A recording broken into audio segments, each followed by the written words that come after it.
Okay, another confusing verb, get. Get on its own means to receive, to understand, to reach a place, but it's got actually many different meanings depending on preposition you use it with, and it sort of becomes a phrasal verb, really. So, for example, get up. You wake up, then you get up of your bed in the morning. Get together. If you want to meet someone, your friend, your colleague, you arrange a meeting and you get together. Get home, get to work. That means to, reach that place. Okay, let's have one more. Get on well with.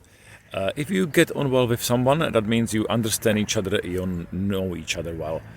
Okay, just last thing to mention that the past tense of get is got, and then it can get confusing with the verb we discussed last week.